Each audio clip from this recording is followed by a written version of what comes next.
જય સ્વામિનારાયણ તમામ હરિભક્તોને. આજે આપણે માણસના મનને શાંતિ કઈ રીતે મળે તે વિશે પ્રવચનનો લાભ પ્રાપ્ત કરીશું. માણસ ગમે ત્યાં જાય, પરંતુ જ્યારે તે ઘરે આવે ત્યારે તેને શાંતિનો અનુભવ થતો હોય છે. કહેવાય છે કે દુનિયાનો છેડો પોતાનું ઘર. માણસ દુનિયાના ગમે તે ખૂણામાં જાય, પરંતુ જ્યારે તે ઘરે આવે ને ત્યારે જ તેને શાંતિનો અનુભવ થતો હોય છે.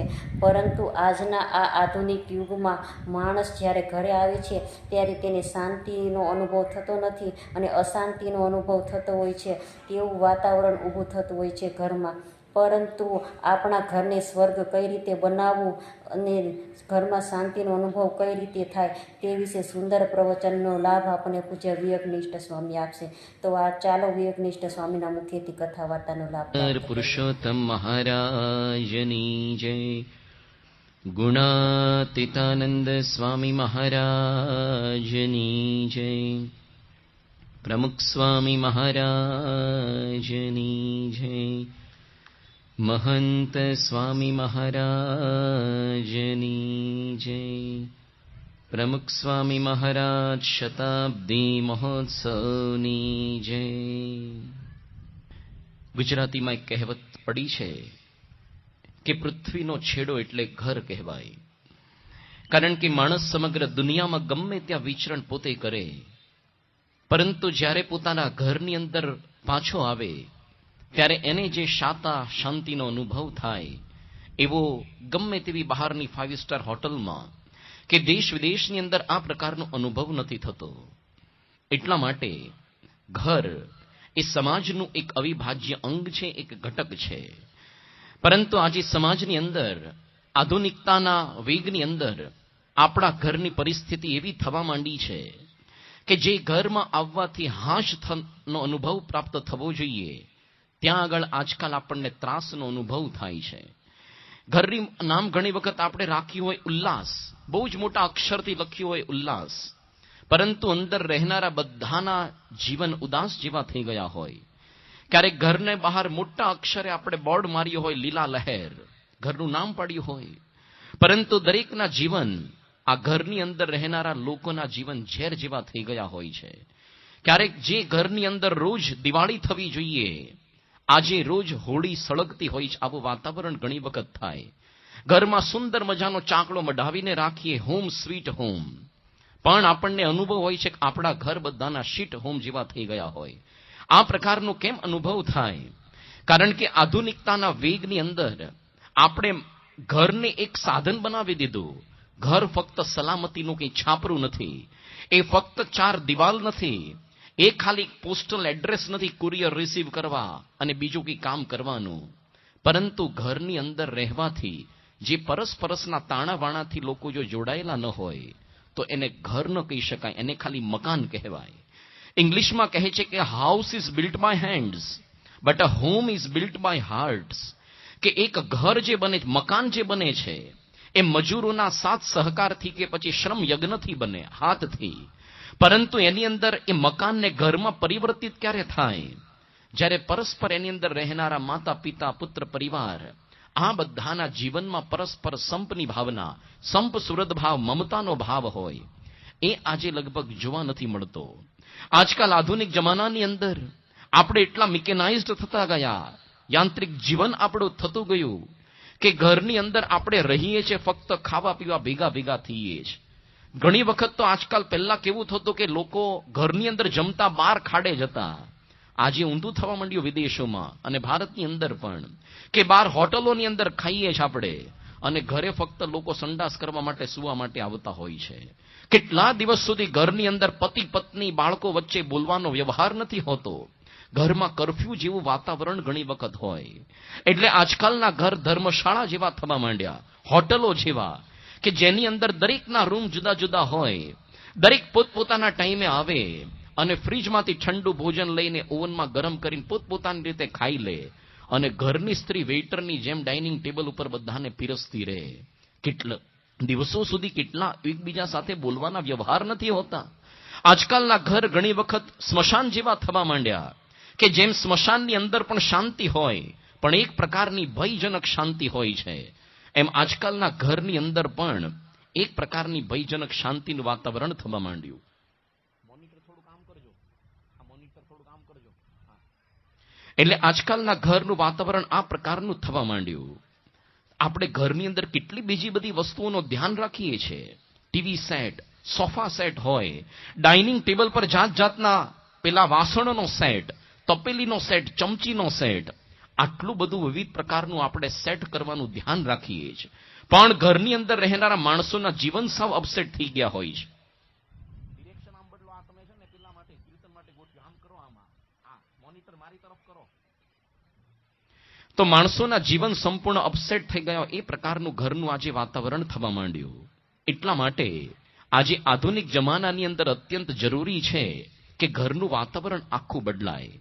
ઘર એની અંદર કેટલા બધા વ્યક્તિઓ રહેતા હોય છે.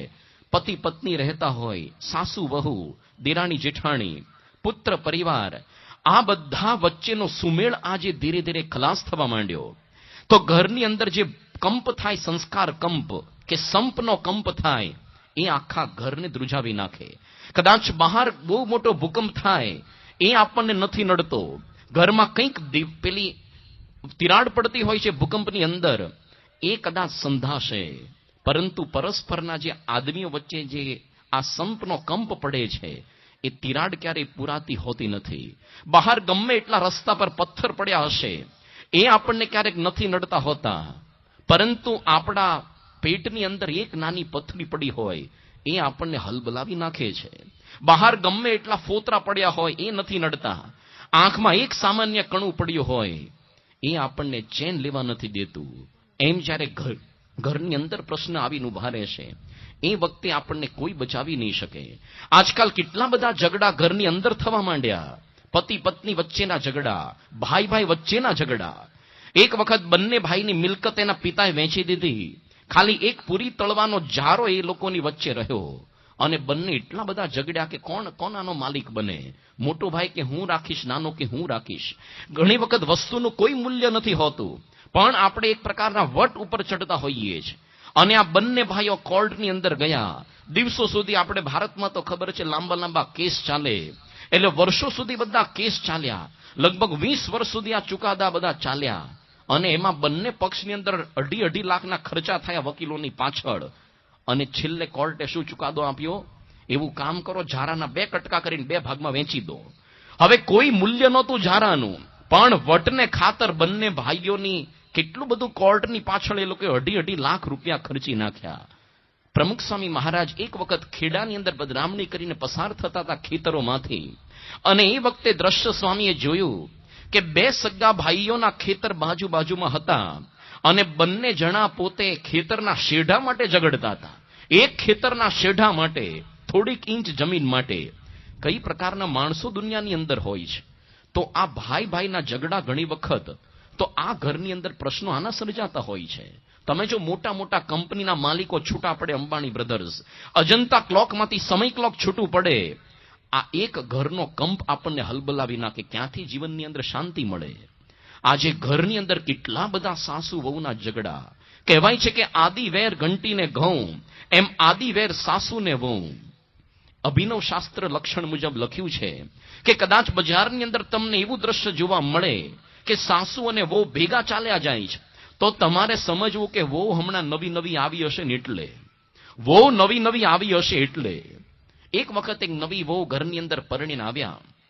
એના સાસુએ ઘરનું આખું માળખું સમજાવ્યું કે જો દીકરી, આ ઘરની અંદર હું છે ને હોમ મિનિસ્ટર છું, ભલે તારા સસરા વડાપ્રધાન કહેવાય, પણ શાસન મારું ચાલે છે. મારું શાસન ઘરમાં ચાલે છે. હું કહું એમ પપેટની જેમ તારો સસરો નાચે છે. અને આપણી મોટી દીકરી છે ફોરેન મિનિસ્ટર જ કે, કારણ કે વિદેશની અંદર જ આટા માર્યા કરે છે, બ્યુટી પાર્લરોમાં બધે. અને આપણો જે દીકરો છે, મારો દીકરો, એ પોતે છે ને ઘરની અંદર એ પોતે ફાઇનાન્સ મિનિસ્ટર છે, કારણ કે પૈસાની વ્યવસ્થા એ જ કરે છે. સાથે પોતે ડિફેન્સ મિનિસ્ટર પણ છે, કારણ કે ઘરની અંદર કંઈક ઝઘડો થાય તો એને મોકલીએ છીએ, બલીનો બકરો બનાવીએ છીએ. એ બીજાની સાથે ઝઘડા કરવા જાય છે. તો બોલ, હવે તારે કયું ખાતું સંભાળવું છે? તો પેલી વહુ કે તમે બધા સારા સારા ખાતા વેચી લીધા ને, બધા મલાઈદાર ખાતા વેચી લીધા, મારા ભાગની અંદર કોઈ સારું ખાતું ન રાખ્યું, એટલે હવે તો હું વિરોધ પક્ષની નેતા બનીશ કે, બસ વિરોધ પક્ષની નેતા બનીશ. ઘરની અંદર પહેલેથી આવું વાતાવરણ સર્જાય. તો આ સાસુ વહુના ઝઘડા મટે ક્યારે? પ્રમુખ સ્વામી કહેતા કે સાસુ એવું માનવાનું કે આ જે વહુ આવી એ મારી સગી દીકરી છે. સગી દીકરી નથી માનતા, પરાઈ માનીએ જ. એટલે મન ફાવે એટલું કામ કરાવડાવે. અરે સામાન્ય બાબતની અંદર સૂચન કર્યા કરે, વહુ તમે આમ નથી કરતા, આમ નથી કરતા. પોતાની દીકરીને આટલું શાપણ કરતા હોઈએ છીએ, આપણે નથી કરતા હોતા. અને જે નવી વહુ આવી એને એવું સમજવાનું કે આ જે સાસુ એ મારા સગા માતા છે. આપણે સગા માતા નથી માનતા, પણ બીજું માગે આ તો શૂર્પણખાનો અવતાર એવું માને આજકાલની વહુ. ક્યાંથી ઘરની અંદર સાંધો બેસે? તો એના માટે આ બધા પ્રશ્નોનું સોલ્યુશન ઘર સભાથી આવે. સાસુ વહુના ઝઘડા માટે પરસ્પર નજીક આવે, એકબીજાને સમજી શકાય. છેલ્લે તો એકમાત્ર માધ્યમ ઘર સભા જ આવશે. સબ દર્દો કી એક દવા ઘર સભા.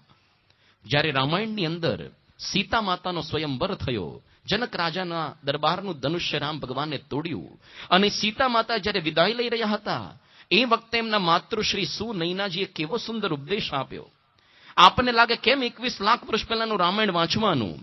આપણને ખબર પડે કે આપણી બહેન દીકરીઓ સાસરે જતી હોય ત્યારે કઈ પ્રકારનો ઉપદેશ એમને આપવો. સીતા માતાને ઉપદેશ આપ્યો એમના માતૃશ્રીએ કે હે સીતે, હવે તમે આ ઘર છોડીને દશરથ રાજાના ઘરની અંદર જશો, દશરથ રાજાના ઘરના વહુ બનશો. એટલે હવે તમારું આ ઘર કાયમ માટે મટી જશે. નવું ઘર તમારું અયોધ્યાનો એ મહેલ થશે. આજથી હું તમારી માતા મટી જઈશ અને કૌશલ્યાને તમારા સાચા માતા માનજો. આ જનક રાજા હવે તમારા પિતા નહીં રહે. દશરથ રાજાને તમારા પિતા માનજો અને રામ તમારા પતિ છે. એના સુખે સુખી થજો, દુખે દુખી થજો. પણ ગમે તેવા જીવનમાં કષ્ટ આવે, તમારા પતિની સાથે રહેજો. કોઈ દિવસ આ ઘરમાં પાછો પગ મૂકતા નહીં. આવો વર્ષો પહેલા રામાયણમાં ઉપદેશ અપાતો. એટલા માટે આજીવન લગ્ન સંબંધો ટકતા. પણ આજે આધુનિક જમાનામાં રામાયણ નથી વાંચતા આપણે, તો કેવા ઉપદેશ આજે આપતા હોઈએ છે. આજકાલ તો છે ને કોઈ પણ પેલી છોકરી પરણીને જતી હોય સાસરે, એની માતા કેવો ઉપદેશ આપે કે જો બેટા કોઈથી દબાઈ ન રહેતી હો, કોઈના કંટ્રોલમાં રહેતી નહીં. હું તારા પપ્પાના કંટ્રોલમાં છું, તું પણ કોઈના કંટ્રોલમાં રહેતી નહીં કે છે. અને જરાક તને કંઈક આગુ પાછું બોલે, વઢે કરે, એક મિસ્ડ કોલ ખાલી મારજે, બસ મેં મફતનું જીઓનું કાર્ડ આપી રાખશું. એક ખાલી મિસ્ડ કોલ, અરે નોખી પાડી દેશું, તને છે ને ભરણ પોષણના ડબલ માગી લેશું. તો ઘરની અંદર જઈને ઝઘડાત કરે ને શું કરે પછી. એક વખતે ગરીબ ઘરની કન્યા પરણીને સાસરે જતી હતી અને એના માતે કીધું કે જો બેટા આપણે તો બહુ ગરીબ છીએ, અરે શું આપીએ કર્યાવરમાં, તને કંઈ જ નથી આપી શકતા, પણ ચિંતા કરીશ નહીં હો, તને આ વેલણ આપીએ છે. વેલણ આ એવું શસ્ત્ર છે કે સમયે સમયે ઉપયોગ કરતા શીખીશ ને જીવનમાં ક્યારે હેરાન નહીં થવું પડે. તો પછી પેલી ઘરે આવીને પછી વેલણના ઘાન, પાટલીના ઘાન, તવેથાના ઘાત કરે ને શું કરે પછી બીજું. પણ એટલા માટે આ બધા ગ્રંથો વાંચવા પડે ઘર સભામાં, તો આપણી બહેન દીકરીઓને ખબર પડે આદર્શ પત્ની કેવી હોય, આદર્શ પતિ કેવો હોય. તો સાસુ બહુના ઝઘડા મટે કેવી રીતે? ઘર સભાના માધ્યમથી આ ગ્રંથોનું પાઠન થાય તો પછી આ બધા ઝઘડાનું કાયમી સોલ્યુશન આવે. આજકાલ દેરાણી જેઠાણીના પણ કેટલા ઘરમાં ઝઘડા હોય છે. એકબીજા પ્રત્યે સ્પર્ધાનો ભાવ, ઈર્ષાનો ભાવ કે પેલું કંઈક કરે એના કરતા હું કંઈક ચડિયાતું કરું, આ કરે એના કરતા હું કરીશ. સુરતની અંદર એક વખત સંયુક્ત પરિવારમાં દેરાણી જેઠાણી બંને રહેતા હતા અને બંને વચ્ચે કાયમ સ્પર્ધાનો ભાવ ચાલે, ઈર્ષા ચાલે. એમાં થયું એવું કે જેઠાણીને મોટી ઉંમર સુધી સંતાન થયું નહીં, દેરાણીને વહેલા થયું. અને જેઠાણીને જે જબરજસ્ત ઈર્ષા પેઠી કે મારા કરતા પછી આવેલીને સંતાન થાય, મને ન થાય. એક વખત પેલી દેરાણી બહાર ગઈ, ઘરની બહાર. જેઠાણીએ શું કર્યું? પેલા દેરાણીના સંતાનને લીધું અને કુકરમાં મૂકીને બાફીને મારી નાખ્યું. કેવી વિચિત્ર માનસિકતા માણસની. આ સુરતનો પ્રસંગ. પણ દેરાણી જેઠાણીના ઝઘડા પણ ઘર સભાના માધ્યમથી નજીક અવાય, એક સાથે બેસવાનો ટાઈમ મળે. પ્રમુખ સ્વામી કહેતા પહેલા આપણી ભારતની સંસ્કૃતિ કેવી હતી કે સાંજનો સમય થતો આવો અને દાદા દાદી ખાટલા ઢાળીને ઘરની બહાર બેસતા, પોતાના પૌત્ર પૌત્રીઓને ભેગા કરતા અને આપણી ઉપનિષદ, રામાયણ, મહાભારતની કથાઓ સંભળાવતા. એના થકી વારસાગત પેઢીગત હિન્દુત્વના સંસ્કાર આપણી પેઢીની અંદર ટકતા. પણ આજે બધી સભાઓ બંધ થઈ ગઈ, ઘર સભાઓ, અને ટીવી સભાઓ શરૂ થઈ. આજે કોઈના પણ ઘરની અંદર સાંજે જાઓ, ભેગા જ બેઠા હોય બધા, માતા પિતા, દાદા દાદી, પુત્ર પુત્રી, પૌત્ર પૌત્રી બધા જ, પણ ટીવીની સામે આંખો ફાડી ફાડીને, ટગર ફાડી ફાડીને જોતા હોય. અરે ટીવીમાં જે પ્રકારનું દેખાડે એ પ્રકારનું બધું જ જોવાનું. કોઈ પ્રકારની વિવેક બુદ્ધિ નથી રહી આપણને. ક્યારેક તો અમુક દ્રશ્યો સમૂહમાં જોઈ શકાય નહીં. પરસ્પરની મર્યાદા આપણી તૂટે છે. આપણને એવું લાગે કે આના લીધે આપણે ભેગા થઈએ જ, પણ મનથી તમે નોખા બેસો છો. ખાલી શરીરથી લગભગ ભેગા બેસો છો એક સાથે, મનથી તો તમારા એકબીજાથી વિખૂટા પડતા જાઓ છો. કારણ કે ટીવી સિરિયલમાં એવું જાત જાતનું ચિત્ર વિચિત્ર શીખવે કે પત્ની કોઈક બીજા જોડે લફડું કરતી હોય, પતિ કંઈક બીજે ભટકતો હોય. છોકરાના મનમાં એ જ માનસિકતા દ્રઢ થાય કે આ તો જીવન કહેવાય, ધીસ ઇઝ નોર્મલ લાઈફ, આમાં કોઈ વાંધો નથી. અમદાવાદની અંદર એક 8 વર્ષની બાળકીની એના પિતાને પૂછ્યું, 8 વર્ષની બાળકીઓ, લગભગ 10 વર્ષ પહેલાનો પ્રસંગ દિવ્ય ભાસ્કરમાં છપાયેલો, કે હે પપ્પા, તમારું કોઈ બીજી સ્ત્રી જોડે લફડું હાલે છે? 8 વર્ષની બાળકીને હું ભાન પડ્યા. પણ ક્યાંથી શીખે છે? ટીવી સિરિયલોમાંથી. કેવા ઘરની અંદર કાવા દાવા ઘરની અંદર ઝઘડા દેખાડે. તો આ બધું જ છે ને ભારતીય કુટુંબની અંદર ધીરે ધીરે આ બધું દૂષણ પેસે છે. પણ હવે તો કેવું છે, ટીવી સભાઓ પણ બંધ થઈ ગઈ અને હવે સોશિયલ મીડિયા સભાઓ શરૂ થઈ. આજે તો કોઈના પણ ઘરની અંદર તમે જાઓ સાંજના સમયમાં, હોય બધા એક જ ઘરમાં, પણ સબ અપની અપની ગત મેં, બધા પોતપોતાની દુનિયાની અંદર. કોક વળી વોટ્સઅપ મચેડતો હોય, કોક વળી ફેસબુક પર ચોંટ્યો હોય, કોક વળી ટીવી સિરિયલ કે ક્રિકેટ મેચ આઈપીએલ જોતો હોય, કોક વળી જીઓનું મફતનું ગમે તેમ ડાઉનલોડ કરીને 1.5 GB પૂરું કરવા બેઠો હોય. બધા એક જ ઘરની અંદર રહેનારા, પણ બધા મનથી વિખૂટા. અરે કેટલાય દિવસો સુધી બાપ દીકરા એકબીજા સાથે પરસ્પર વાર્તાલાપ નથી કરતા. બાપને દીકરાને કહેવું હોય તો પેલાને સાંભળવાનો ટાઈમ નથી, કારણ કે મોબાઈલમાંથી માથું જ બહાર નથી કાઢતો. બાપને કંઈક દીકરાને કહેવું હોય તો વોટ્સઅપના મેસેજથી કહેવું પડે છે. સોશિયલ મીડિયાના લીધે શું થયું, એક જ ઘરમાં રહેવા છતાં દૂરના નજીક થઈ ગયા આપણા માટે, નજીકના સંપૂર્ણ દૂર થઈ ગયા. આપણને એ ખબર છે કે અમેરિકામાં શું ચાલે, અરે પાકિસ્તાનમાં શું ચાલે એ બધી ખબર છે, પણ તારા ઘરની અંદર શું ચાલે છે એ નથી ખબર હોતી. અરે જો તારા બાજુવાળાને કેવી પરિસ્થિતિ છે, મરી ગયો છે ને મળદું ગંધાય છે, એ નથી ખબર હોતી આપણને. દૂરના નજીક થઈ ગયા, નજીકના દૂર થઈ ગયા. આપણે એક પ્રકારની આભાસી દુનિયામાં જીવતા થયા અને રિયલ વર્લ્ડમાંથી આપણા પગ ઉખડતા ગયા. એક પ્રકારની વર્ચ્યુઅલ લાઈફ. પતિ પત્ની એક જ જગ્યાએ બેઠા હોય બેડરૂમમાં, પણ પત્ની કોઈક બીજા પુરુષ જોડે ચેટિંગ કરતી હોય પતિથી છુપાઈને, અને પતિ એ વળી બીજી સ્ત્રી જોડે ચેટિંગ કરતો હોય. તો કેટલા બધા લગ્ન વિચ્છેદના ફેસબુકથી થવા માંડ્યા. જો મોટા મોટા દેશોએ પ્રતિબંધ મૂક્યા, આ પ્રકારનું થાય છે. કેટલા બધા લગ્ન વિચ્છેદ. તો ઘરની અંદર ક્યારેક મૂકવા પડે મોબાઈલ બાજુમાં ને પરસ્પર બેસવું પડે, ટાઈમ કાઢવો પડશે. પ્રમુખ સ્વામી કહે છે કે એના માટે એક વખત સમૂહની અંદર ભોજન કરવું પડશે. આપણને લાગે ખાવું જ છે ને તો નોખા નોખા નો ખાઈ લઈએ. જેના અન્ન નોખા એના મન નોખા થશે. પણ જો અન્ન ભેગા રહેશે તો આપણા મન હંમેશા ભેગા રહેવાના. આપણને લાગે ક્યાં ટાઈમ છે આધુનિક જમાનામાં ભેગા રહીને ખાવાનો. તમે જો ભારત વર્ષની અંદર બિરલા પરિવાર કેટલી મોટી ઇન્ડસ્ટ્રીઝ ચલાવે છે ને. આ જે આઈડિયા સેલ્યુલર એનું છે બ્રાન્ચ, આદિત્ય બિરલા ગ્રુપનું, અલ્ટ્રાટેક સિમેન્ટ વગેરે. આટલો મોટો પરિવાર છે, છતાં પણ હજી એકતા ટકી રહી છે લોકોમાં, નોખા નથી પડ્યા. એની બાજુમાં જ પેલો એન્ટિલિયાનો બંગલો અંબાણી બ્રધર્સનો છે, એ નોખા પડી ગયા, મુકેશભાઈ, અનિલભાઈ. આ લોકો હજી સંયુક્ત પરિવારમાં જોડાઈ રહ્યા. કેમ? કારણ કે એની મોટી ઉંમરની જે દાદીમાં છે અત્યંત રૂઢિચુસ્ત છે પારિવારિક એકતામાં. ઘરની અંદર કાયદો છે કે રાત્રે 8 વાગે બધાય ઘરની અંદર આવી જવાનું, કોઈ પણ પ્રકારના કામ ધંધા મૂકી દેવાના, અને દરેકે પોતાના મોબાઈલ સાયલેન્ટ મોડ પર કે સ્વિચ ઓફ કરીને મૂકી દેવાના, જમા કરી દેવાના, અને 2 કલાક સુધી ભેગા બેસીને ફક્ત જમવાનું કે ભોજન કરકે પછી ગપ્પા મારવાના. તો રોજ આ લોકો 2 કલાક ભેગા બેસે, જમે, વાતચીત થાય. પારિવારિક એકતા એનાથી ટકતી હોય છે. કારણ કે એનાથી શું થાય, ઘરની અંદર સમૂહ ભોજન કરવાથી આપણે છોકરાઓ આપણી સાથે જમે તો છોકરાઓ ખાલી માતા પિતાનું આને પીરસેલું ભોજન નથી જમતા, પણ એની માતા પિતાનો સ્નેહ જમે છે. પરદેશની અંદર તો એ લોકોએ સર્વેક્ષણ કર્યું કે જે પરિવારના છોકરાઓ માતા પિતાની સાથે સમૂહમાં ભોજન લેતા હોય છે એ લોકોના જીવનની અંદર ફાસ્ટ ફૂડ એ લોકો ઓછું ખાય છે. તળેલું વળેલું એ બધું શરીર નુકસાનકારક ઓછું ખાય છે. શાકભાજી ને ફાઇબરસ ફ્રૂટ્સ બધા એ વધારે લે છે, અને હોલ સિરિયલ્સ જે આખા પેલા ખોરાક દાણા એ વધારે ખાય છે. અને આ છોકરા મોટી ઉંમરે એ પોતે આલ્કોહોલ, ડ્રગ્સ ને સિગરેટ આવા વ્યસનો તરફ નથી વળતા. તો કેટલું ઘરની અંદર પરિવર્તન થાય જો સમાજ સુધરે. આપણે ઘણી વખત બણગા મોટા મોટા ફૂકીએ કે વિશ્વને બદલી નાખો, આમ કરો તેમ કરો, પણ પ્રમુખ સ્વામી કહેતા જો ઘર સુધરે તો પછી સમાજ સુધરે, સમાજ સુધરે તો દેશ સુધરે, અને દેશ સુધરે તો વિશ્વ સુધરે. એટલા માટે ચેરિટી બિગિન્સ એટ હોમ. ઘરની અંદરથી આ સંપની ભાવના કેળવવી પડશે.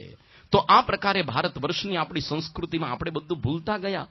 ઘરની અંદર ઘર મંદિર એક હોવું જોઈએ એવું પ્રમુખ સ્વામી આગ્રહ રાખતા. અને ઘર મંદિર ફક્ત દેખાવ પૂરતું ન હોય, પરંતુ ઘર મંદિરના માધ્યમથી આપણું સમગ્ર ઘર એક આખું મંદિર બનતું હોય છે. આજકાલના ઘર જે સ્મશાન જેવા થયા, હોટલો જેવા, એના બદલે આખા ઘરનું વાતાવરણ આખું મંદિર જેવું ક્યારે થાય? જો 2 ટાઈમ આરતી ઘરની અંદર થતી હોય, બધા ભેગા બેસતા હોય, થાળ ભગવાનને ધરાવીને બધા જમતા હોય, પ્રાર્થના બધા કરતા હોય પોતપોતાના ટાઈમે, તો આપણા ઘરનું વાતાવરણ પણ સાહજિક આખું એક મંદિર જેવું થઈ જાય. એક સત્સંગી પરિવાર, એના ઘરનું કેટલું સુંદર વાતાવરણ હોય. તમે જો પહેલાના સમયમાં ભારતમાં કોક જગ્યાએ આપણા શેરીમાં, મોહલ્લામાં કે ગામમાં કોક જગ્યાએ ચોખ્ખું ઘી બનતું માખણમાંથી, એની સુગંધ આખા ગામની અંદર ફેલાતી ને. આજકાલ તો ડાલડા ઘીના જમાનામાં બધી સુગંધ બેકાર થઈ ગઈ ને, પણ એની સુગંધ આખા ગામમાં પ્રસરે.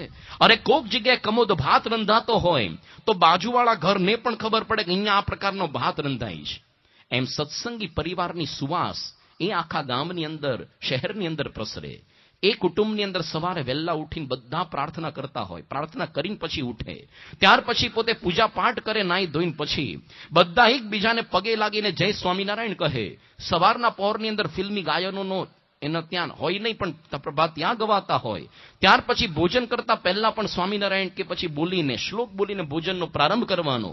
ઘરની બહાર જતી વખતે, ઘરમાં આવતી વખતે જય સ્વામિનારાયણ કહીને આવવાનું. ઘરની અંદર અપશબ્દો બોલાતા ન હોય, ડુંગળી લસણ ખવાતા ન હોય, 2 ટાઈમ આરતી જે ઘરમાં થતી હોય, 3 ટાઈમ થાળ થતા હોય, સાંજે પણ બધા ઘર સભા કરીને ચેષ્ટાગાન કરીને સૂતા હોય, તો આવા ઘરનું વાતાવરણ સમગ્ર શેરીની અંદર, સમગ્ર ગામની અંદર સુવાસની જેમ પ્રસરી ઉઠે. તો આપણું ઘર પણ એક મંદિર આખું બનવું જોઈએ. ઘરની અંદર ઘર મંદિર હોવું જોઈએ. અને ઘણી વખત આપણે રાખીએ ખરા ઘર મંદિર, પણ સંતો પધરામણી આવે, પૂછે કે ઘરની અંદર તમે આરતી થાળ કરો છો? તો પેલા ભાઈ શું કે અમારા ઘરના કરે છે, અમે નથી કરતા. તો તમારા ઘરના કહેજો તમારા વતી ખાઈ લે કારથી. અરે અમુક વસ્તુ તો જાતે કરવી પડશે, શ્વાસ તો જાતે લેવો પડે. આપણા વતી નો કોન્ટ્રાક્ટ પર આપી દેવાય કોઈને, જમવું તો જાતે પડે. જે કરે એને ફાયદો થાય. પણ આપણે નહીં કરીએ તો આપણા છોકરાઓ પણ કોઈ દિવસ નહીં કરે. આપણા છોકરાઓ શ્રેષ્ઠ અનુકરણ કરનારા હોય છે. એ જોતા હોય છે બધું કે જો મારી માતા રોજ આરતી કરે, થાળ કરે, અને એ જ વખતે મારો બાપ છાપા વાંચતો હોય, વોટ્સઅપ મચેડતો હોય. છોકરા જિંદગીમાં નહીં કરે, પણ એ તમને બંનેને જોશે. છોકરાને કહેવું નહીં પડે, છોકરા દંડવટ કર, આરતી કર, સામેથી કરશે. તો ઘરનું વાતાવરણ આખું સંસ્કારમય આપણું બનવું જોઈએ. ઘરમાં ઘર સભા થાય તો આ પ્રકારના પ્રશ્નોનું સમાધાન આવે.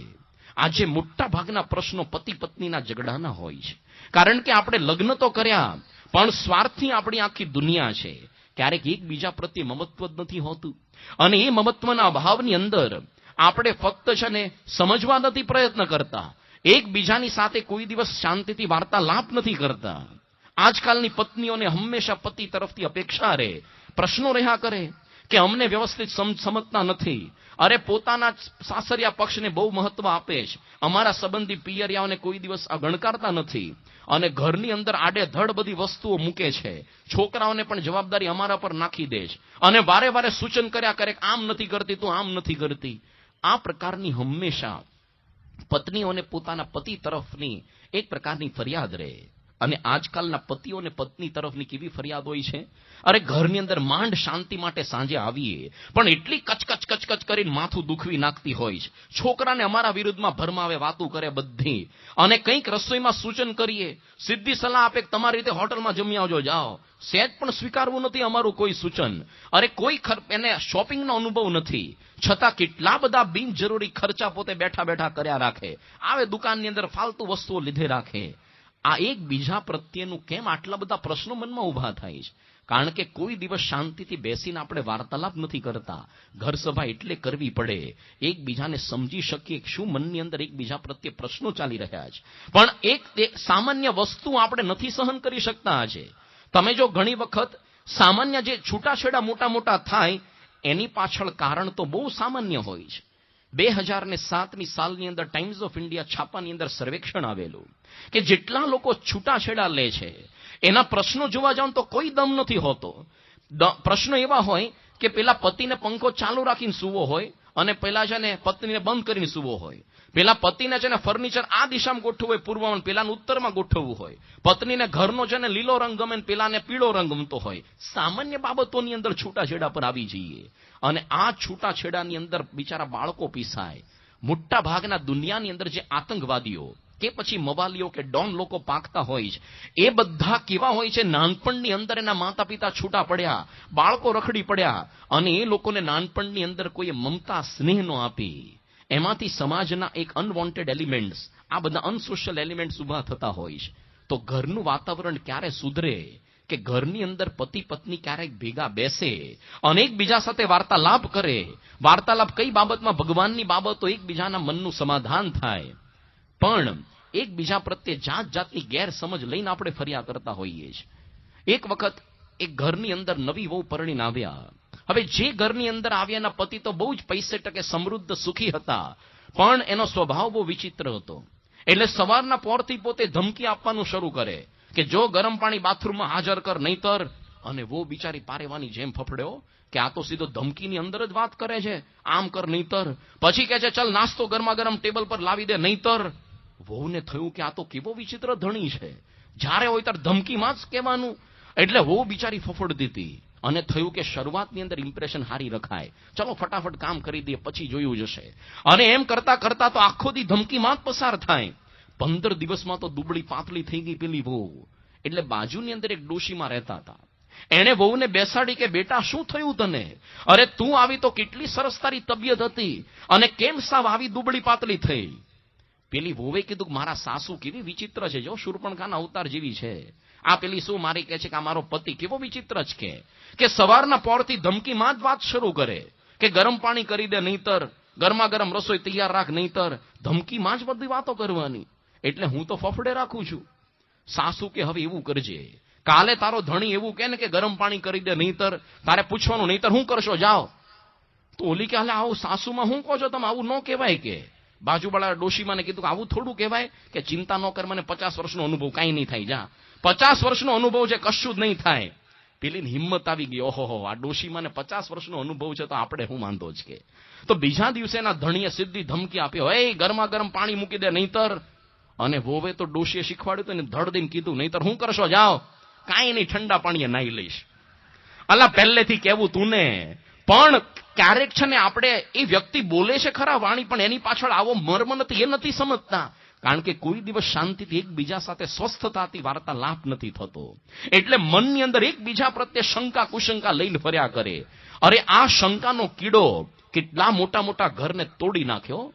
પત્નીને પેલા પતિ પ્રત્યે શંકા જાય, પત્નીને વળી થોડાક મોડા આવે પતિ, અને પતિ એ વળી પત્નીની શંકા કર્યા કરે. એકબીજાની ગેરહાજરીમાં એકબીજાના પેલા મોબાઈલ ટ્રેસ કર્યા કરે. ઘણી વખત તો શહેરની અંદર જાસૂસો રાખે છે લોકો, પોતાની પત્ની પાછળ ગોઠવે, પતિ પાછળ ગોઠવે. આ મોટા મોટા શેઠિયાઓના પરિવારમાં શું જીવનમાં શાંતિ રહે?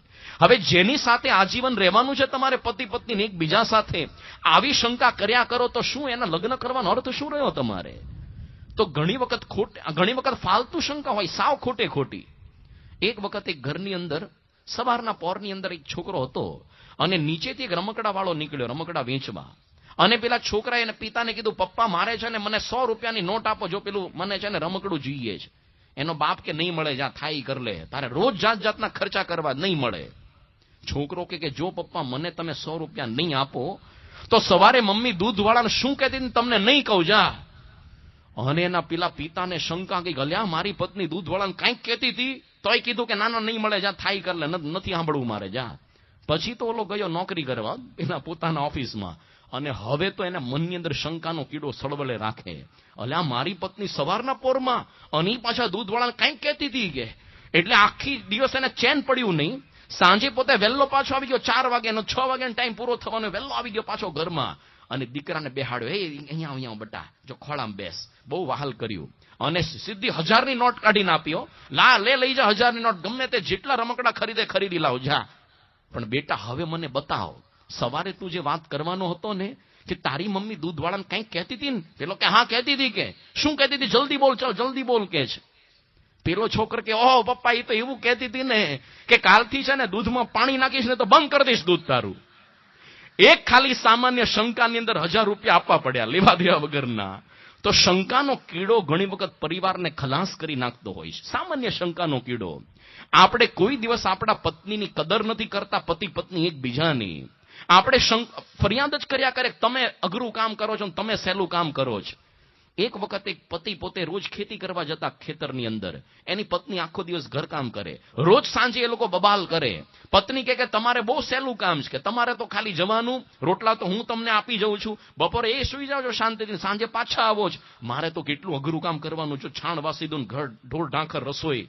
પેલો પતિ કર્યા કરે, તારે તો ઘરમાં કરવાનું, હું તો તડકા મરી જાઉં જ. કે એક દિવસ એ લોકોએ વિચાર કર્યો, આપણે બંને એકબીજાના કામ એક્સચેન્જ કરીએ. અને પતિ આખો દિવસ ઘરે રહ્યો, રસોઈ કરવાની, છાણ વાસીદું કરવાનું, કચરા પોતા કરવાના, અને પત્ની ખેતરમાં ગઈ ને આ તો વળી ખેતી કરવાની ને જબરજસ્ત બધું થયું. સાંજે પાછા આવ્યા, બંનેનું સમાધાન થઈ ગયું. બંનેનું સમાધાન. બંને આવી રીતે આવી ગયા એક લાઈન પર કે ખરેખરો તમારા જેવું કામ બીજા કોઈ જ ન કરી શકે. ક્યારેય આપણે એકબીજાની કદર નથી કરતા. એકબીજાના ભૂલી જવી પડે, પ્રશંસા કરવી પડે. એક વખત પતિ પત્નીએ નક્કી કર્યું, ચલો આપણે બંને એક ચોપડો રાખીએ અને એકબીજાની ફરિયાદ એમાં લખવાની. એટલે પછી મહિના પછી આપણે ચોપડો એક્સચેન્જ કરવાનો અને આ ફરિયાદ વાંચવાની, ખબર પડે કે મારા પ્રત્યે તને કેવી ગેરસમજ ને કેટલી બધી ભૂલો, બધા પ્રશ્નો છે. તો એક મહિના સુધી પત્નીએ અને પતિએ આ પ્રકારનો ચોપડો રાખ્યો, પછી એક્સચેન્જ કર્યો. એટલે સૌથી પહેલા પતિએ પેલા પત્નીનો ચોપડો વાંચ્યો. એટલી બધી ફરિયાદ લખી હતી કે ઓફિસમાંથી મોડા આવે છે, અરે ગમે ત્યાં પોતાની વસ્તુ મૂકી દે છે, પછી મારી પાસે બધી શોધાવડાવે છે, અને ઘરની અંદર મન ફાવે એમ વર્તે છે, રસોઈની અંદર વારે વારે સૂચન કરે. એટલી બધી ફરિયાદ લખી હતી બધી. અને પત્નીને થયું કે મેં મારા પતિ વિશે આટલી ફરિયાદો લખી છે, તો મારા પતિએ તો મારા કરતા ડબલ લખી હશે મારી ફરિયાદ, કારણ કે હું આળવિત્રી જેવી જ છું સાવ. પણ જેવો ચોપડો ઉઘાડ્યો એણે, એક પણ ફરિયાદ પતિએ લખી નહોતી પત્નીની. ઉલટાનું શું લખ્યું હતું કે તારા વિશે મને કોઈ જ ફરિયાદ નથી, કારણ કે તું પારકા ઘરમાંથી આપણા ઘરની અંદર આવી, પારકા ઘરમાંથી. પછી ડોક્ટર સ્વામી મંચ પર પધારી રહ્યા છે, તાળીથી આપણે હાર્દિક તેઓનું સ્વાગત કરીએ. એટલે પતિએ લખ્યું હતું કે જો તું પારકા ઘરમાંથી આ ઘરની અંદર આવી, આ ઘરના સભ્યોને પોતાના તે માન્યા, અરે હું તો આખો દિવસ નોકરી કરવા જાઉં છું, તું એકલી ઘરની અંદર આખો દિવસ કામ કર્યા કરે છે, ખરેખરો તારા જેવું બલિદાન કોઈ આપી ન શકે, અરે અનંત જન્મો સુધી તારું ઋણ ચૂકવાય તેવું નથી. પત્નીની આંખમાં આંસુ આવી ગયા. અરે મેં તો કેટલી ફરિયાદ લખી આમના વિશે, આમણે એક પણ શબ્દ મારા વિરુદ્ધમાં નથી લખ્યો. કેવી મનની અંદર શાતા વળે. એકબીજાને સમજવા પડે, એકબીજાની પ્રકૃતિ ઓળખવી પડે. તમે જો બાળકો ઘરની અંદર તોફાન કરશે, ક્યારેક રમકડા તોડશે, એને તોડવા દેવાના, કારણ કે જિજ્ઞાસા છે કે આ રમકડામાં કઈ પ્રકારનું મિકેનિઝમ હોય છે. બાળકો ઘણી વખત દિવાલ ચિતરશે, પેલા નોટબુકના પાના ચિતરશે, એમાં બહુ જ મોટું ડ્રોઈંગ્સ એ લોકો દોરતા હોય છે. પ્રકૃતિ ઓળખી રાખવી પડે. બાળકોને પગમાં શક્તિ હોય એટલે કોઈ દી શાંતિથી બેસી ન શકે, સમજવું પડે એને કોઈ દી રોકાય નહીં, ભલે રમતો બિચારો. અને યુવાન અવસ્થાની અંદર સાહસ કરવાની ઈચ્છા થાય, આંધળું સાહસ કરે, અને વૃદ્ધાવસ્થાની અંદર એને પછી સલાહ સૂચન આપવાની ઈચ્છા થતી હોય છે. આ પ્રકારનું બધું થાય. એટલા માટે એકબીજાની જો પ્રકૃતિ ઓળખી રાખીએ તો જીવનની અંદર કોઈ પ્રશ્ન ન થાય, બાકી તો પ્રશ્નો સિવાય કંઈ થવાનું નહીં. પ્રકૃતિ ઓળખવી પડે. આજકાલ ઘરની અંદર રહેતા વૃદ્ધોનું કેમ માન રહેતું નથી? કારણ કે ઝીણી ઝીણી બાબતમાં પોતાના દીકરાઓનું સૂચન કર્યા કરે. હવે એક વખત સમજી જ લેવાનું હોય કે તમે નિવૃત્તિ લીધી, રિટાયર થયા, તમારા દીકરાને વારે વારે સલાહ સૂચન કરવાના હોતા નથી. એક વખત એક વૃદ્ધ ઘરની અંદર રહેતા, એને કોકે પૂછ્યું, તમારું છે ને વૃદ્ધાવસ્થાની અંદર બહુ શાંતિથી જીવન પસાર થાય છે, તમને કોઈ ફરિયાદ નથી થતી તમારા દીકરાઓની સાથે, તો કેવી રીતના તમે વર્તો છો? તમારા જીવનનું સૂત્ર શું છે? એમણે કીધું કે જો મેં એક સૂત્ર જીવનની અંદર અંકિત કરી રાખ્યું છે, કયું? કે પૂછે એટલું કહું, વધારે ટકટક ન કરું, આપે એટલું ખાઉં અને પીરસે એટલું ખાઉં, આપે એટલું લઉં, અને કે છે કે જ્યાં બેસાડે ને જ્યાં મોકલે ત્યાં જઉં, અને મને સાચવે છે વહુ એવું સૌને કહું, તો શેના લીધે દુઃખી થઉં? આટલી અંદર બધો સાર આવી ગયો ને વૃદ્ધાવસ્થામાં સુખી થવાનો. પૂછે એટલું કહું, પીરસે એટલું ખાઉં, આપે એટલું લઉં, મોકલે ત્યાં જઉં, અને મને સાચવે છે વહુ એવું બધાને કહું, તો ક્યાંથી દુઃખી થઉં? તો દરેક વૃદ્ધને આ કોતરી રાખવા જેવો જો સિદ્ધાંત. ઘરની અંદર વૃદ્ધાવસ્થાની અંદર જો તમારું માન તમે ઈચ્છતા હો સચવાવું જોઈએ, વધારે પડતી ટકટક કરવાની હોય નહીં. અને કરવી જોઈએ તો ઘર સભાની અંદર બેસો, શાંતિથી ઉકેલ લાવો, દીકરાને એમાં શાંતિથી વાત કરી શકો. આ ઘર સભા એવું માધ્યમ છે કે આપણા હૃદયના દ્વાર ખોલી આપે, એકબીજાને નજીક લાવી શકે. પણ એ નથી કરતા આપણે તો કેટલી બધી જાત જાતની શંકા કુશંકા, બસ મારું ધાર્યું ઘરમાં થવું જોઈએ, હું કહું એમ થાય. એક વખત પતિ પત્નીને લગ્ન થયા અને લગભગ 1 મહિના પછી કોક જગ્યાએ ફરવા માટે હિલ સ્ટેશનમાં ગયા. હોટલની અંદર ઉતર્યા ત્યાં, અને ત્યાં આગળ રાત્રે ચર્ચા થઈ. પત્નીએ કીધું કે જો આપણો દીકરાને શું બનાવશું? પત્ની કે હું એન્જિનિયર થઈને એટલે આપણા દીકરાને એન્જિનિયર જ કરવો. પેલો પતિ કે ના ના હું ડોક્ટર છું એટલે આપણા દીકરાને ડોક્ટર જ કરવાનો. પેલી કે ના ના હું એન્જિનિયર એટલે એન્જિનિયર, પેલો કે ડોક્ટર એટલે ડોક્ટર. અને પહેલા તો બોલાચાલી થઈ, પછી તો બથોબથ આવ્યા, ઢીબાઢીબ શરૂ થઈ. અને બાજુના બધા રૂમમાં સંભળાય હોટલમાં અહીંયા કંઈક રામાયણ મહાભારત શરૂ થયું. એટલે હોટલના માલિકને કોકે ફરિયાદ કરી, જો આ રૂમની અંદર બખડ જંતર કંઈક ચાલે છે. પેલો ઇમરજન્સી ચાવી લાવીને ખોલ્યું તો બે બથોબથ આવેલા પતિ પત્ની, બંનેને છૂટા પડ્યા. કેમ ઝઘડો છો તમે? શું લેવા દેવા છે અહીંયા? અહીંયા તો આવ્યા માંડ લગ્ન પછી મહિના પછી શું છે આ? પત્ની કે પેલા છે ને આ મારા પતિ એવું કે છે કે અમારા દીકરાને ડોક્ટર કરવો અને હું કહું છું એન્જિનિયર, એટલે ઝઘડીએ છે. ત્યારે પેલો હોટલનો માલિક એક કામ કરો, તમારા દીકરાને તો પૂછો બોલાવીને, શું લેવા દે કે ના તમે નક્કી કરો જ બંને જણા હસી પડ્યા. લે લગ્નને ખાલી 1 જ મહિનો થયો જ કે ક્યાંથી દીકરો હોય તો હું ખાલી ખોટા બાખડો છો. પણ ઘરની અંદર હું કવે એમ થાય. આ પ્રકારની વૃત્તિ, એના લીધે ઘરમાં ઝઘડા થતા હોય છે ને. એક વખત એક ડોશીમાં હતા અને આવું સરસ મજાનું ચીખલી જેવું ગામ, ત્યાંથી ભિક્ષા માગીને પોતે જતા હતા બીજે ગામ. અને એ જ ગામમાંથી પોતે આવી રીતે એક બ્રાહ્મણ પોતે ભિક્ષા માગીને જતો હતો અને ડોશીમાં આ ગામની અંદર પાછા આવતા હતા. રસ્તામાં પેલા બ્રાહ્મણ મળ્યા અને ડોશીમાં એ પૂછ્યું કે કેમ ભૂદેવ ક્યાં થઈને આવ્યા? કે તમારા ગામમાં થઈને આવ્યા કે આ ચીખલીમાં ભિક્ષા માગીને આવ્યો? એમ અમારે પેલા વિસ્તારમાં ગયા હતા, સમરોલી બાજુ ગયા હતા ને કે છે અમારી સોસાયટીમાં ન ગયા, રામનગર સોસાયટીમાં ત્યાંય ગયો કે તો અમારા ઘરમાં ગયા કે નહીં? કે ત્યાંય ગયો. કે વોવે શું જવાબ દીધો? ભિક્ષા આપી તમને કે ન આપી? કે વોવે તો મને એવું કીધું કે ચાલતો થઈ જા બ્રાહ્મણ, કાંઈ નહીં મળે તને. અને ડોશી તો ધુઆ પુઆ થઈ, અલ્યા તને આવું કીધું? આવું કહ્યું? હાલ મારી સાથે ચાલ કે છે. એટલે બ્રાહ્મણ તો રાજી થઈ ગયો કે ડોશી તો હવે છે ને 1 મણ જેટલી કિંગ આપીને ભિક્ષા આપી દેશે. ડોશીનો સામાન ઉચકી લીધો, આવ્યા ઘરની અંદર. ડોશીએ બ્રાહ્મણને પેલાને ઉભો રાખ્યો કે જો અહીંયા ઉભો રહે અમારા ઘરમાં. અને પછી વહુને બહાર બોલાવી, એ વહુ બહાર આવ કે છે. અને કીધું કે આ બ્રાહ્મણ ભિક્ષા માંગવા આવ્યો તો કે આવ્યો તો ને? શું જવાબ દીધો તે? કે મેં તો ના પાડી દીધી, હાલતો તા બ્રાહ્મણ કાંઈ નહીં મળે. ડોશી તો ધુઆ પુઆ થઈ ગઈ, અલ્યા તું તો આજકાલની આવેલી છો, આ ઘરમાં અનાદિકાળથી મારું શાસન ચાલે છે, તું શેની હુકમ ફાડે? કે ના પાડીશ ને તો હું પાડીશ, ચાલતો તા ભામટા કાંઈ નહીં મળે. બોલો બ્રાહ્મણ કે લેવા દેવગરનો 1 માઇલનો ધક્કો ખવડાવ્યો. પણ ઘરની અંદર હું કહું એમ થાય. મારા દીકરાને હું કહું એન્જિનિયર તો એન્જિનિયર જ થવાનું, સાયન્સમાં તો સાયન્સમાં જ જવાનું. આ બધા પ્રશ્નોનું સમાધાન ઘર સભામાંથી આવશે. બેસવું પડશે સાથે, પતિ પત્નીના સંબંધો સુધરશે. ઘણી વખત લગ્ન પછી છે ને એટલા બધા ઘરમાં ઝઘડા થતા હોય છે. કે છે સંતો ઘણી વખત શરૂઆતની અંદર કોલેજની અંદર હોય પેલા યુવાન યુવતી, એટલે ચંદ્રમુખી જેવું દેખાય એને, કેટલી બધી શાયરીઓ લખે, આ બધું લખે. પછી લગ્ન કર્યા પછી સ્વભાવ બહાર ઝળકે, ઝઘડા થાય એટલે પછી સૂર્યમુખી થાય અને છેલ્લે જ્વાળામુખી થઈને ફાટે, આખા સંસારને વેરણ છેરણ કરી દે ને. એક વખત લગ્ન સમારંભ ચાલતો હતો અને એની અંદર પતિ પત્ની બંને આવી રીતે હસ્તમિલાપની વિધિ આવી. એની અંદર હસ્તમિલાપની વિધિ ચાલતી હતી. એક નાનો બાળક એના પિતા સાથે પહોંચી ગયો હતો. પિતાને પૂછ્યું પપ્પા બંને કરે છે શું? કે બેસ છાનો માનો તને ખબર ન પડે. અરે નાના નાના પપ્પા કરે છે શું બંને? બહુ જીદે ચડ્યો. એટલે પિતાએ કીધું જો બેટા આ તો કેવું છે, કોઈ પણ બે મલ્લ કુસ્તી કરવા આવે ને તો પહેલા શેક હેન્ડ કરે, હેલો હાવ આર યુ, પછી બથોબથ આવે. એમાં બંને જણા સંસારના ખાડા મુતર્યા છે. અત્યારે ભલે શેક હેન્ડ કરે, કાલથી બથોબથ આવવાના. અને ઓલી વીર રણચંડી થઈને આવ્યો અને આ વીર યોદ્ધો થઈને અને ઘરની અંદર રામાયણ મહાભારત શરૂ થાય. એ ન કરવું હોય તો ઘર સભા કરવી પડે. સબ દર્દો કી એક દવા. ઘર સભાના માધ્યમથી બધી પ્રકારના પ્રશ્નોનું સોલ્યુશન આવે. રાજકોટની અંદર શૈલેષભાઈ ધાનાણી કરીને એક ફેક્ટરીની અંદર કામ કરનારા કારીગર, હવે સત્સંગ નહોતો એને અને ભાડેના મકાનની અંદર રહેતા હતા અને ઘરની અંદર 6 વર્ષ પછી એટલા ઝઘડા થવા માંડ્યા, બંને છૂટાછેડા પર આવી ગયા. પત્ની આપઘાત કરવાના પ્રયત્નો કર્યા.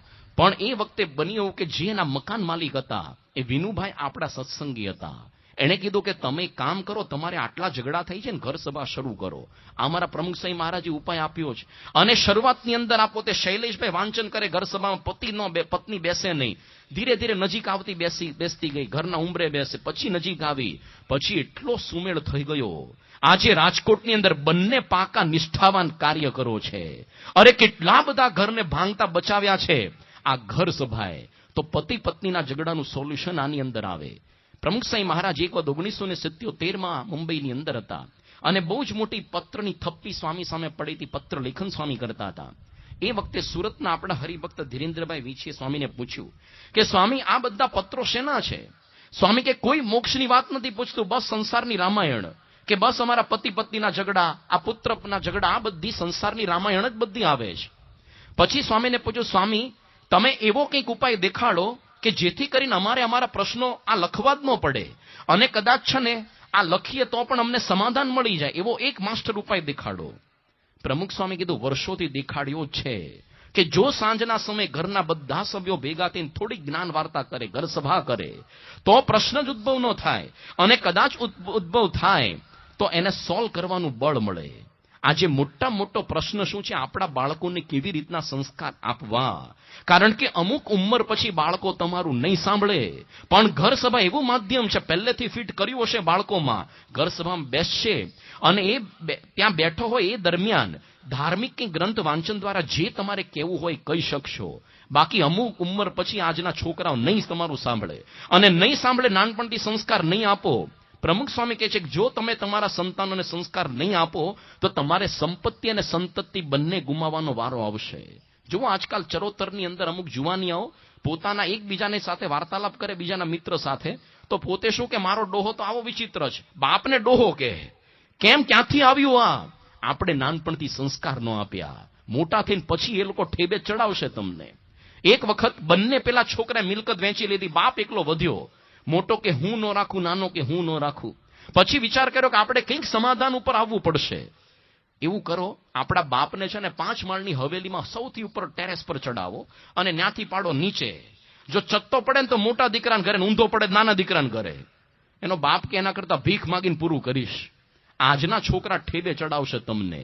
પ્રમુખ સ્વામી કહે છે કે અહીંયા મંદિરની અંદર, બાળ મંડળની અંદર છોકરા ભેગા કરીએ એટલા માટે નહીં કે ભવિષ્યમાં સંતોના પગ દબાવે એટલે નહીં, પણ તમારા ગળા ન દબાવે. તો ઘર સભાના માધ્યમથી સંસ્કાર આપવા પડશે, અને બાળ મંડળમાં પણ મોકલવા પડશે. તો એને માતૃદેવો ભવ પિતૃદેવો ભવની ભાવના જાગૃત થશે.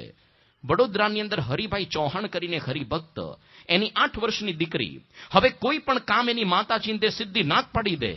એના ઘરની અંદર ઘર સભાની શરૂઆત થઈ. એવો ચમત્કાર થઈ ગયો, એની અંદર યોગી ગીતાની, યોગી વાણીની વાત આવી કે સરળ સ્વભાવ રાખવો, કટ વળી જવું. આ છોકરીને બીજું કંઈ યાદ ન રહ્યું, પણ કટ શબ્દ ગમી ગયો કે બસ પોતાનો એકડો સાચો રાખવો નહીં, કટ વળી જવું. આખો દિવસ પોતે કટ શબ્દ બોલ્યા કરે. એની મમ્મીને અર્થ પૂછે કે મમ્મી આનો અર્થ શું થાય? એની મમ્મી સમજાવે કે બેટા આપણે છે ને કોઈ દી જીદે ન ચડવું, જેમ કોક એને માની જવું, એને કટ વળી ગયા કહેવાય. છોકરીને ગમી ગયું. પછી તો જ્યારે મમ્મી એને કંઈક કામ ચિંતન જૂના સ્વભાવ પર આવી ના પાડે, એની મમ્મી ખાલી એટલું જ યાદ કરાવે કટ, અને છોકરી તરત કામ કરવા માંડ્યો. એક ખાલી સામાન્ય શબ્દ ઘર સભાનો કેટલો અસર કરી જતો હોય છે. તો જે ઘરની અંદર રોજ રાત્રે ભજન ભક્તિ થાય તો ઘર આખું સંસ્કારમય કહેવાય.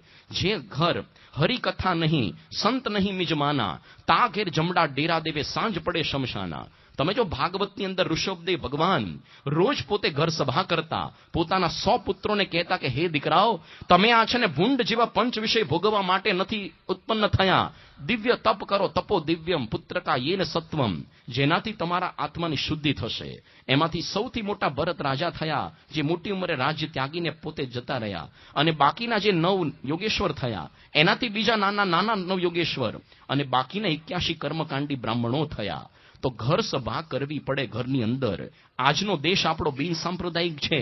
કોઈ સ્કૂલ કોલેજોની અંદર ધાર્મિક ગ્રંથો ભણાવવામાં નહીં આવે, પણ ઘરની અંદર આગ્રહ રાખવો પડશે. તમે જો વિધર્મીય પોતે ધાર્મિક શિક્ષણ પાછળ અરે કેટલી જાગૃતિ છે.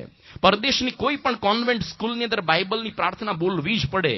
આપણી પણ ભારતમાં જેટલી ઇંગ્લિશ મીડિયમની કોન્વેન્ટ સ્કૂલ્સ છે, મોરલ સાયન્સના નામનો એક વિષય આવે, એમાં બાઇબલની જ કથાઓ હોય. નક્કી છે આપણું વાત નાખી દેવાની. પરદેશમાં કોઈ પણ હોટલમાં બાઇબલ પડ્યું જ હોય તમે વાંચો કે ન વાંચો, જે કરો એ બાઇબલ તો હોય જ. આપણા કેટલા ભારતની હોટલમાં ગીતા પુસ્તક પડ્યું હશે? ક્યાંય નહીં.